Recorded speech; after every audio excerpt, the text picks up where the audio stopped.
World Series is officially here, and it's time to recap game number 1 of the Dodgers and the Blue Jays. By the way, if you're brand new here, my name's Fuzzy. We do this almost every single day, so never miss out. Leave a like and hit that subscribe button. Also, don't forget to save yourself 20 bucks off on SeatGeek with code Fuzzy, and I did it again. I'm on the greatest hot streak in the history of Underdog Fantasy. Another 3 for 3. We missed the 6x6 by a George Springer walk. I could not believe it. So download Underdog Fantasy today with a link in the comments. Use code Fuzzy, and they're going to give you 100 bucks when you put in 5. It's that easy. Even if you lose, they're going to give you 100. All right. Back to the game. The Dodgers are coming into this World Series 9-1 in October. They're facing off against the 22-year-old Trey Yesavage. The Jays are trying to put a stop to the champ's chance. That's hard to say. Champ's chance at running it back. Bo's at second base. It was his idea, by the way. This series is going to be epic. I can just feel it. Enrique, he is one of the biggest playoff risers in baseball history. He has a 707 OPS in his career in the regular season. He has an 860 OPS in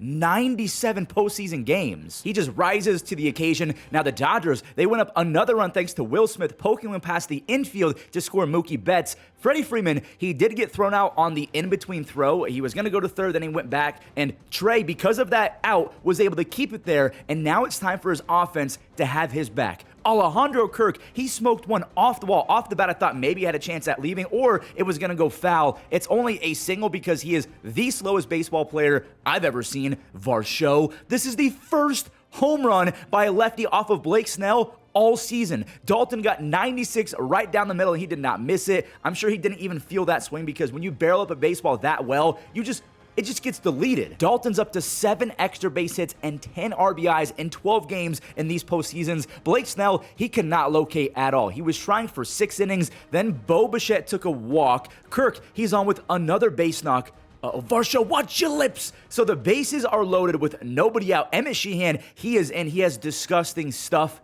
but Ernie Clemente did it again. They call him the Earn Dog. I call him Ernie Clemente. He's batting .435 with 8 RBIs in 12 games. I once thought that he was the worst hitter in baseball history. He had a 56 OPS plus in 103 games with the Cleveland Indians at the time. Again, my favorite team. I thought he was buns, but credit to David Popkins, the new hitting coach of the Jays. He fixed Ernie. Nathan Lucas, I got to tip my cap to this guy. He worked an insane plate appearance. He had a ton of foul balls. He took a 9-pitch bases loaded walk for a free RBI, and Andres Jimenez, he overcame a really just stinky first 2 at-bats where he struck out twice on pretty pathetic swings. That's how you bounce back. A 2-strike changeup that just kind of floated. Addison Barger, he's in as another pinch hitter. Dave Roberts, he had a counter move. He brought in Anthony Banda. If you're Barger, you just cannot roll into a double play because Vladdy's on deck.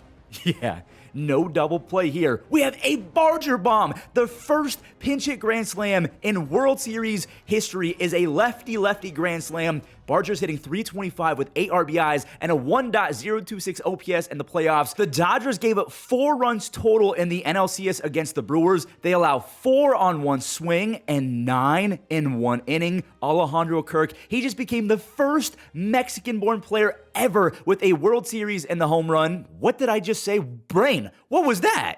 With a home run in the World Series. I don't know how I superimposed that, but Kirk is up to 4 home runs with 9 RBIs and a 900 OPS in October. This offense is insane. They're one of the better momentum-based offenses I've ever seen. If one guy gets going, they're all going to get going. Shohei, he just punished a curveball. He has 4 home runs in his last 2 postseason games. He's up to 9 home runs with 21 RBIs and a near 900 OPS in 27 postseason games. That got up a little bit in the 9th. He took a walk, but Mookie Betts, he struck out as the Jays bullpen held the Dodgers to just 2 base hits and 8 strikeouts over the final 5 innings. And I have to credit Sir Anthony Dominguez. He came in and really kept the game intact in the 5th and 6th inning. He was dominant. This troll job, by the way, by a Jays fan out in the bullpen was the game summed up. The Dodgers, according to this fan, had one of the worst bullpens in LA history. It was the 6th worst, according to this fan. The Dodgers bullpen didn't get a single strikeout. They had 4 strikeouts on the day.